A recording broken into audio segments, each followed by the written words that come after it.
મનુષ્ય દેહ અતિ દુર્લભ છે બાપ, અને એમાં સદાચારીના આંગણે અવતાર મળે એના જેવું કોઈ મોટું સદભાગ્ય નહીં. અને પરમાત્માની કોઈ એવી પરમ કૃપા ઉતરે ને તો જ આ બધું થઈ શકે એમ છે બાપ. કર્મમય સહસ્ત્ર યજ્ઞોથી તપો યજ્ઞ વધારે શ્રેષ્ઠ છે. કર્મ યજ્ઞથી પણ તપો યજ્ઞ વધારે શ્રેષ્ઠ છે. એક શ્રમ યજ્ઞ, એક સેવા યજ્ઞ ત્યાં રામલીલા મેદાનમાં ચાલુ છે, એક શાસ્ત્ર યજ્ઞ અહીંયા ચાલુ છે. કર્મ યજ્ઞથી પણ, કર્મમય સહસ્ત્ર યજ્ઞોથી પણ તપો યજ્ઞ શ્રેષ્ઠ છે. અને સહસ્ત્ર તપો યજ્ઞથી પણ જપ યજ્ઞનું વધારે મહત્વ છે એવું શિવ પુરાણ કહે છે. અને ધ્યાન યજ્ઞથી વધારે કોઈ વસ્તુનું મહત્વ નથી. ધ્યાન યજ્ઞ એ તો અતિ મહત્વનો છે. ધ્યાન એ જ્ઞાનનું સાધન છે. ધ્યાન યજ્ઞને શ્રેષ્ઠ કયો છે.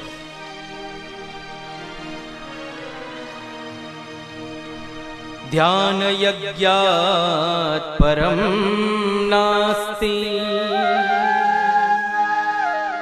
ધ્યાનમ જ્ઞાનસ્ય સાધનમ યત સમરસમ શ્રેષ્ઠમ યોગી ધ્યાનેન પશ્યતિ. ધ્યાન યજ્ઞમાં તત્પર રહેવા વાળા ઉપાસકોને માટે ભગવાન શિવ સદાય સન્નિહિત છે. મનુષ્યને જ્યાં સુધી જ્ઞાનની પ્રાપ્તિ થતી નથી ને ત્યાં સુધી વિશ્વાસ અપાવવા માટે કર્મથી જ ભગવાન શિવની આરાધના કરવી. પણ ધ્યાન યજ્ઞ અતિ શ્રેષ્ઠ છે, અતિ ઉત્તમ છે. અને જ્યાં સુધી વિશ્વાસ નથી બેસતો ત્યાં સુધી કર્મ યજ્ઞ કરો. કર્મ યજ્ઞથી પૂજન, અર્ચન, સેવા જે થઈ શકે એ કરી. જ્યાં સુધી તત્વજ્ઞાન ન થાય ત્યાં સુધી પ્રતિમાની જરૂર છે, મૂર્તિ પૂજાની જરૂર છે, જ્યાં સુધી તત્વજ્ઞાન નથી થયું.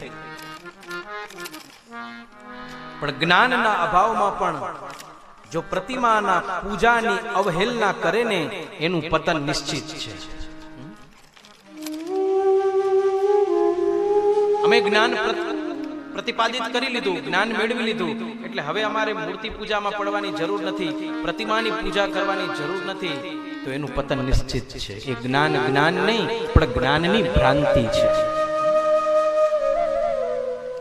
આપણા શાસ્ત્રોએ, આપણી સનાતની સંસ્કૃતિએ મૂર્તિ પૂજા જે આપીને આપણું મન ક્યાંક ચોટે. ભગવાનનું જ્યારે દર્શન કરીને ત્યારે એના સ્વરૂપનું દર્શન કરવાનું છે, એના ચરણના દર્શન કરીએ. ભગવાને કેવા વાઘા પહેર્યા છે, કેવા આભૂષણો પહેર્યા છે.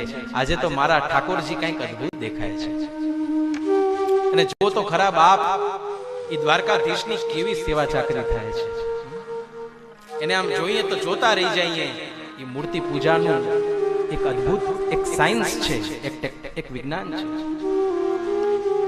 અને જ્યાં મૂર્તિ પૂજા નથી, જ્યાં શૂન્યાવકાશ છે, ત્યાં લોકોના સ્વભાવ પણ બહુ વિચિત્ર છે. મૂર્તિ પૂજા ભાવ પ્રેરિત કરે છે. આપણી અંદર સહિષ્ણુતા છે, અને આપણને લોકો સહિષ્ણુતાના પાઠ ભણાવતા હોય, તમે સહિષ્ણુ બનો, તમે સહિષ્ણુ બનો. હિન્દુ ધર્મને, સનાતન સંસ્કૃતિને સહિષ્ણુતાના પાઠ શીખવાડવાની જરૂર નથી. એને નાનપણથી શીખવાડવામાં આવ્યું છે. એ ગાયને રોટલી આપવી, એ કૂતરાને રોટલો આપવો કે બિસ્કિટ આપવા, એ પંખીને ચણ આપવું, એ માછલીને દાણો આપવો, એ નાનપણથી આપણી સંસ્કૃતિમાં જોડાયેલું છે. અને એ સનાતની સંસ્કૃતિનો ભગવો ધ્વજ જે સ્વામી વિવેકાનંદે આખા વિશ્વની અંદર લહેરાવ્યો અને આ ભારતની સંસ્કૃતિનું નામ ઉજાગર કર્યું, એની પ્રેરણાની આ સંસ્થા ભારત વિકાસ પરિષદ છે. સ્વામી વિવેકાનંદજીના વસ્ત્રો જોઈને કોઈએ ઉપહાસ કર્યો કે આ જુઓ કેવા છે જેન્ટલમેન. એટલે સ્વામી વિવેકાનંદે પણ એ વખતે કહેલું કે in your country clothes makes a gentleman, but in my country characteristics, personality made by characteristics. જ્યાં ચારિત્ર છે ને ઈ નિર્માણ કરે છે વ્યક્તિના વ્યક્તિત્વને. કપડા પહેરવાથી કે એનાથી કઈ વ્યક્તિત્વ નિર્માણ નથી થતું, એનાથી કઈ ચારિત્ર નિર્માણ નથી થતું. પરબની જગ્યામાં એક વ્યક્તિ આવી અને દિવસની અંદર 4 થી 5 વખત ઈ વસ્ત્રો બદલાવે એટલે પરબના સંતે પૂછ્યું કે આ વારંવાર કપડા બદલાવો છો એનું કારણ શું?